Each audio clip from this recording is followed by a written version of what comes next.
Hello नमस्कार, कैसे हैं आप सब लोग। मेरा नाम है राज राजौरिया और स्वागत है आपका एक बार फिर सीएस एकेडमी के एक और नई वीडियो में। तो हम पढ़ रहे थे क्लास 10th का चैप्टर 3 जिसका नाम है मेटल्स और नॉन मेटल्स। तो पूरा चैप्टर हमने कंप्लीट कर लिया था और लास्ट हमारा क्या बच गया था। लास्ट टॉपिक क्या है हमारा चैप्टर का, संक्षारण या कोरोजन। तो संक्षारण होता क्या है। तो आप सभी ने देखा होगा कि हमारे आसपास बहुत प्रकार की मेटल्स, धातुओं और अधातुएं मौजूद रहती है। तो कोई ना कोई धातु किसी न किसी चीज से खराब हो जाती है, मतलब कोई धातु किसी दूसरे एलिमेंट से क्रिया करती है और अपने जो मूल गुण होता है उस मूल गुण को खराब कर देती है, उसको त्याग कर देती है। तो इसी को ही धातु का खराब होना या संक्षारण या कोरोजन हम इसको कहते हैं। ठीक है, तो ऐसा क्यों होता है? क्योंकि हम कुछ बेसिक मेटल्स लेते हैं, जैसे हमारे पास क्या है, हमारे पास है आयरन, और क्या है हमारे पास है कॉपर, और क्या है हमारे पास है सिल्वर। तो हमने ये तीन बेसिक धातु ही क्यों ली, कुछ मेटल्स ही क्यों ली? क्योंकि ये मेटल्स जनरली हर इंसान के घर में हर व्यक्ति इसको जानता है, कहीं ना कहीं ये देखने को मिल जाती है। तो इनसे समझना, हमें संसार को इससे समझना बहुत इजी हो जाएगा। तो क्या होता है, क्या ये सारी मेटल्स क्या है, ये हमारे एटमोस्फेयर में ही है, ये कहा, ये हमारी पृथ्वी पर ही है। कहाँ पाई जाती है? पृथ्वी पर पाई जाती है। अब पृथ्वी का जो एटमोस्फेयर होता है, इस इन मेटल्स के अलावा इस एटमोस्फेयर में क्या होता है, इस एटमोस्फेयर में H2O भी है, इस एटमोस्फेयर में O2 भी है, सल्फर भी है, ठीक है, सल्फर भी है, और विभिन्न प्रकार की अलग अलग गैसें क्या है इस एटमोस्फेयर में अवेलेबल होती है, मौजूद होती है। तो क्या होता है, कोई ना कोई मेटल किसी ना किसी एलिमेंट के साथ क्या करती है, अभिक्रिया कर लेती है। और जब ये अभिक्रिया करती है तो क्या होता है, इनका जो वास्तविक रूप होता है वो बदल जाता है। जैसे हम लेते हैं आयरन, मान लो हमने ले लिया आयरन, तो ये आयरन क्या करेगा, ये आयरन एटमॉस्फेयर की O2 और H2O इससे क्रिया करेगा। O2 और H2O से क्रिया करके क्या कर लेगा, अपने जो मूलभूत है उसको, अपने मूल गुण है उसको, मूल गुण को खराब कर लेती है। तो क्या होगा, जब ये इनसे क्रिया करता है तो जो लोहा होता है उस पर भूरे रंग की एक परत चढ़ जाती है और भूरे रेड रंग की, रेड कलर की परत चढ़ जाती है। इस परत को क्या कहते हैं, इसको हम कहते हैं जंग। तो जब जंग लगती है तो क्या होता है, जो लोहा होता है, लोहा की जो गुण होती है, प्रॉपर्टीज होती है, वो खराब हो जाती है। लोहा क्या हो जाता है, धीरे धीरे खराब होने लग जाता है, भंगुर होने लग जाता है और एक समय बाद वो नष्ट हो जाता है। किसमें बदल जाता है, रेड कलर के एक पाउडर में बदल जाता है। ठीक है, दूसरा हम लेते हैं कॉपर। तो कॉपर क्या करता है, कॉपर एटमॉस्फेयर में जो अवेलेबल होती है हमारी CO2, कॉपर CO2 से क्रिया करके क्या कर लेता है, नीले रंग की परत बना लेता है। किसे? नीले रंग की परत बना लेता है। तो उसका रंग कैसा हो जाता है, नीला हो जाता है।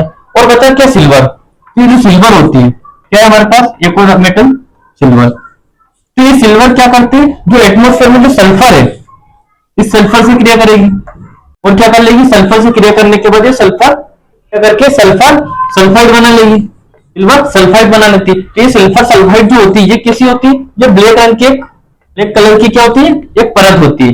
ठीक है, आया समझ में। तो सीधा सा मतलब होता है कि हमारे पास तीन मेटल है जो एग्जाम में आपसे पूछ ली जाती है। हमारे पास क्या है, आयरन है। तो आयरन पे किस कलर की परत चढ़ती है, आयरन जो होता है वो रेड, या तो रेड या फिर ब्राउन। ठीक है, एग्जाम में पूछे कि आयरन का कलर जब लोहे पर जंग लगती है उसका कलर कैसा हो जाता है, या तो रेड या ब्राउन। कॉपर जो होता है, कॉपर पे क्या होता है, नीले रंग की, और सिल्वर पर ब्लैक कलर की या काले रंग की। तो एट द एंड हो क्या रहा है, दो शब्दों में हम अगर संक्षारण की परिभाषा को समझे तो संक्षारण क्या होता है कि संक्षारण एक ऐसी प्रक्रिया है जिसके द्वारा हमारे पृथ्वी पर उपस्थित विभिन्न प्रकार की धातुएं हमारे आसपास एटमॉस्फेयर में प्रेजेंट विभिन्न प्रकार की गैसें, पानी, CO2, O2 आदि से क्रिया करके अपनी मूल अवस्था को खराब कर देती है। इसी को क्या कहा जाता है, इसी को कहते हैं संक्षारण। ठीक है, आगे समझ में। अब क्या होता है कि हमने बोल तो दिया कि लोहे पर जंग लगती है, तो कैसे लगती है इसको हमें प्रूव करना है। तो हमें क्या करना है, हमें इसको प्रूव करना है कि जब हम किसी मेटल को खुले में छोड़ देते हैं तो उस पर जंग लगती है या नहीं लगती। तो हम क्या करते हैं, हमने तीन परख नली ली। परख नली हमारे पास है A, परख नली B और परख नली C। तीन परख नली ली हमने। ठीक है, परख नली के अंदर हमने पानी भरा और उसमें खील डाल के ढक्कन लगा दिया। दूसरे में अगर परख नली हमने ली, उसमें कीले डाल दी, लेकिन इस बार क्या करा, हमने कीलों को पूरी तरह पानी में डुबो दिया। और तीसरी परख नली में क्या करा, हमने पानी लिया ही, हमने क्या लिया, सिर्फ शुष्क वायु ली और Cl2 लिया, कैल्शियम क्लोराइड लिया। तो क्या हुआ, परख नली ए में हमने अगर देखा तो जब इसके अंदर यहाँ क्या एयर प्रेजेंट है, यहाँ क्या है O2, और यहाँ क्या है, पानी है, ये क्या है H2। तो जब पानी और ऑक्सीजन दोनों रहते हैं तो ये क्या हुआ, इस किलो पे क्या लग गई, जंग लग गई। क्या लगी, जंग लग गई। ये किलो पे धीरे धीरे क्या इसका संचारण होने लग गया, किलो पे जंग लग गई, पहली कंडीशन। दूसरी कंडीशन में क्या करा हमने, जब किलो को पूरी तरीके से पानी में डुबा दिया। तो जब पूरी तरीके से हमने पानी में डुबा दिया तो इस पे ऑक्सीजन क्रिया हो ही नहीं पाई, O2 की प्रेजेंस थी। यहाँ से हमने पूरा O2 को निकाल दिया और क्या करा, पूरी तरह से इसको पानी को O2 8 बना के पानी के अंदर किलो को डाल दिया। तो क्या हुआ, किलो में O2 से क्रिया हो नहीं पाई, क्योंकि लोहे पे जंग लगने के लिए क्या पानी और ऑक्सीजन दोनों की जरूरत होती है। तो यहाँ से पानी तो है लेकिन ऑक्सीजन नहीं है, तो क्या हुआ, जंग लग नहीं पाई। तीसरी कंडीशन क्या है कि हमने सिर्फ पानी नहीं लिया, इस कंडीशन में O2 नहीं लिया था, इस कंडीशन में हमने O2 तो ली, पूरे इसमें O2 है, लेकिन हमने क्या कहा इसमें H2O को नहीं लिया, पानी को नहीं लिया इस कंडीशन में। और नीचे क्या डाल दिया हमने, कैल्शियम क्लोराइड। तो कैल्शियम क्लोराइड क्या करता है, ये कैल्शियम क्लोराइड जो होता है वो जो वायु होती है, वायु के अंदर का जो मॉइस्चर होता है, जो पानी का मॉइस्चर होता है, उस मॉइस्चर को क्या करता है, सोख लेता है। तो मॉइस्चर को सोख लेता है तो जो वायु होती है वो क्या हो जाती है, शुष्क हो जाती है। कैसे हो जाती है, वायु शुष्क हो जाती है। तो तीन कंडीशन थी, हमने एक में हमने पानी और ऑक्सीजन दोनों लिया, एक में सिर्फ पानी लिया और एक में सिर्फ ऑक्सीजन ली। तो पहली कंडीशन में क्या, जब O2 और H2 दोनों ने क्रिया करी तो क्या हुआ, किलो पर जंग लग गई। दूसरी कंडीशन क्या थी, जब हमने O2 नहीं ली सिर्फ पानी लिया तो किलो पर जंग नहीं लगी। और थर्ड कंडीशन, जब हमने पानी लिया सिर्फ O2 ली तो भी जंग नहीं लगी। तो जंग लगने के लिए क्या आवश्यक है, जंग लगने के लिए आवश्यक है कि ऑक्सीजन और H2O पानी दोनों की आवश्यकता होती है। तो दोनों की प्रेजेंस में ही जंग लगती है। ठीक है, आगे समझ में, आगे बढ़ते हैं। अगला क्या है, प्रिवेंशन ऑफ कोरोजन। क्या मतलब है इसका, संक्षारण के उपाय। संक्षारण के उपाय, तो क्या उपाय होते हैं संक्षारण के, तो भैया संक्षारण के उपाय का मतलब होता है कि धातु को खराब होने से बचाने के लिए हम क्या क्या तरीके अपना सकते हैं जिससे हमारी जो मेटल होती है, जो हमारी मूल धातु होती है वो खराब होने से बच जाए। तो ये कुछ निम्न तरीके दिए गए, कुछ उपाय है। नंबर 1 क्या है, पहला कि मेटल्स के ऊपर पेंट कर देगा, मेटल के ऊपर पेंट कर दो। पेंट करने से क्या होगा, ऑक्सीजन और पानी की क्रिया उससे नहीं हो पाएगी मेटल से और हमारी धातु खराब नहीं होगी। दूसरा क्या, तेल लगाकर। ऑयलिंग भी एक सबसे बेस्ट ऑप्शन होता है, मेटल को ऑयल में डुबा दो। ऑयल में डुबाने से क्या होता है, मेटल पर O2 और H2 पानी की क्रिया नहीं कर पाता है और हमारी मेटल खराब होने से बच जाती।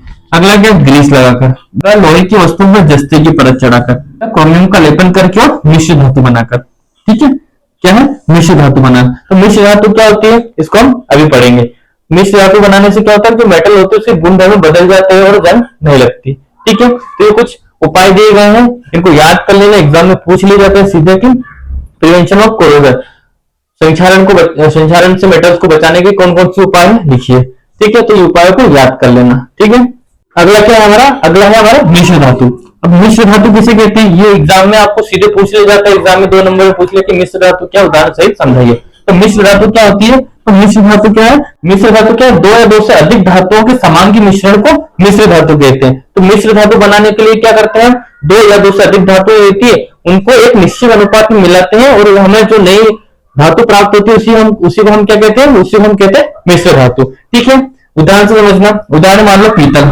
अब पीतल किसे बनता है, पीतल बनता है तांबा प्लस जस्ते का मिश्रण। जब तांबा और जस्ते को मिलाते हैं तो हमें क्या प्राप्त होता है, हमें पीतल प्राप्त होता है। अगला क्या है, तांबा प्लस टीन। जब तांबे के साथ हम टीन को मिलाते हैं इसके मिश्रण को क्या कहते हैं, इसके मिश्रण को कहते हैं कांसा।